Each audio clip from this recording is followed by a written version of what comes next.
Shalom adik-adik, kembali kita bertemu dalam ibadah online kita pada hari ini ya.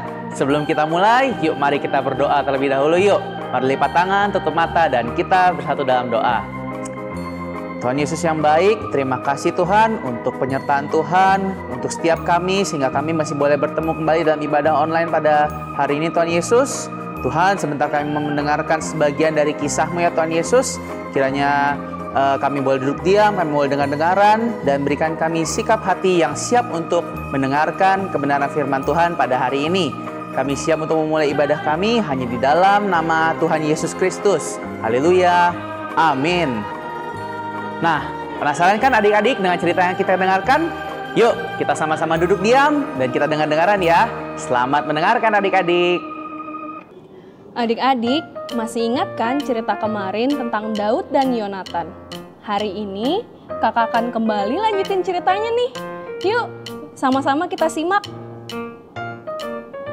Kisah ini diambil dari kitab 1 Samuel, pasal 24, ayat 1-23.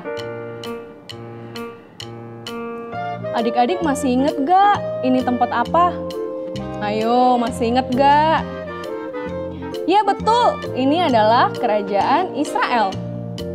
Pada zaman dahulu, Israel adalah kerajaan yang sangat makmur dan sangat terkenal karena selalu menang dalam berperang. Tentu saja itu semua karena Tuhan selalu menyertai mereka. Adik-adik tentu masih ingat kan tokoh Alkitab satu ini? Ayo kakak coba tanya nih, tokoh Alkitab siapa nih? Kakak kasih clue deh, siapa ya yang berhasil mengalahkan Goliat?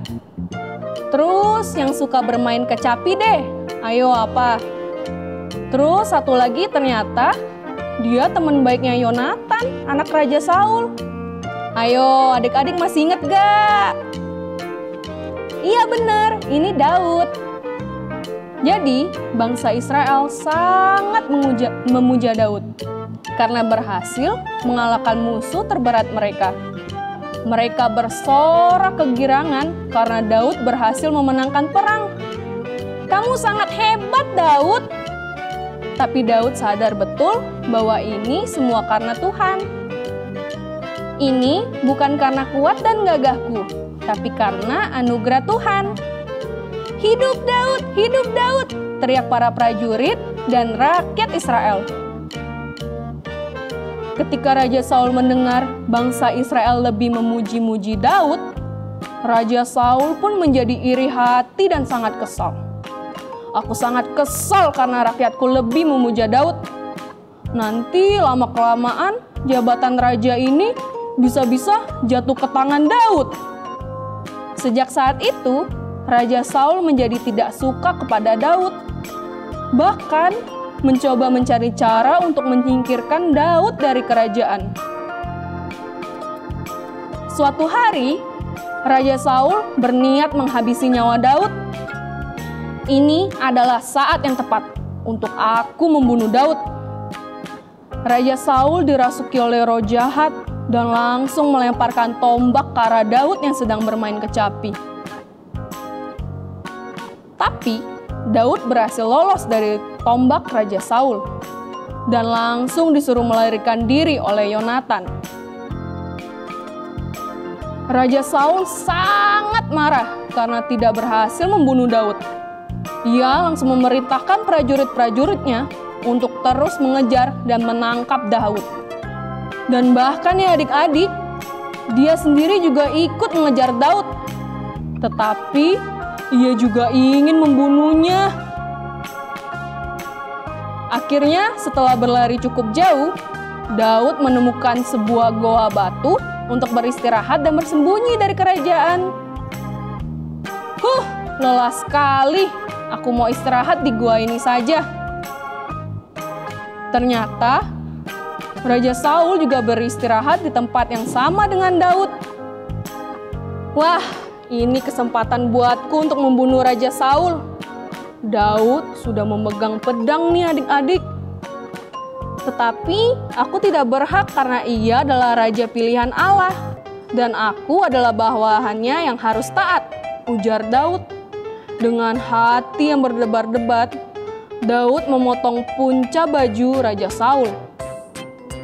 Ketika Raja Saul mau meninggalkan gua, tiba-tiba terdengarlah suara Daud.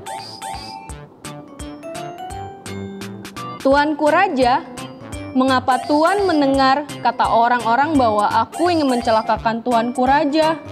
Jika aku mau, Tuhan sudah menyerahkan Tuanku Raja padaku ketika di dalam gua itu. Ini adalah punca baju Tuanku Raja yang aku ambil dan aku potong tadi." Melihat Daud yang sangat menghormati dirinya dan bahkan tidak membunuhnya saat ada kesempatan, Raja Saul akhirnya membebaskan Daud dan membiarkan Daud hidup. Raja Saul akhirnya menyesal dan meminta Daud bersumpah untuk tidak membinasakan keluarga Raja Saul. Nah, adik-adik sudah mendengarkan cerita hari ini kan? Apa sih yang bisa kita pelajari dalam kisah hari ini? Ya, ada dua hal yang bisa kita pelajari ya. Yang pertama, adik-adik harus selalu taat kepada pemimpin-pemimpin kita. Nah, siapa sih pemimpin-pemimpin kita? Mama papa di rumah, guru-guru di sekolah, kita harus taat kepada mereka ya. Dan jangan berbantah-bantah kalau dinasihati oleh pemimpin-pemimpin kita ini. Contohnya, Daud yang tetap menaati Raja Saul. Oleh karena itu, apapun yang Daud lakukan selalu disertai Tuhan. Kemudian yang kedua apa? Yang kedua, kita harus tetap belajar taat kepada pemimpin-pemimpin kita. Walaupun mungkin apa yang mereka perintahkan kurang enak atau kurang sesuai dengan keinginan kita. Karena dari sini yang kita pelajari adalah tetap taat kepada pemimpin-pemimpin kita seperti yang diminta oleh Tuhan. Oke? Nah, semoga kisah hari ini dapat menjadi pelajaran buat kita semua ya adik-adik ya. Kita mau menutup ibadah kita pada hari ini. Mari kita bersatu di dalam doa yuk. Tuhan Yesus, terima kasih Tuhan untuk cerita yang Tuhan bagikan pada hari ini. Kiranya kami boleh belajar Tuhan untuk tetap taat kepada pemimpin-pemimpin yang Tuhan percayakan dalam kehidupan kami. Terima kasih Tuhan untuk ceritamu pada hari ini, untuk firman-Mu pada hari ini Tuhan Yesus. Kami mengucap syukur hanya di dalam nama Tuhan Yesus Kristus. Haleluya. Amin. Sampai bertemu kembali di ibadah berikutnya adik-adik. Tuhan Yesus memberkati.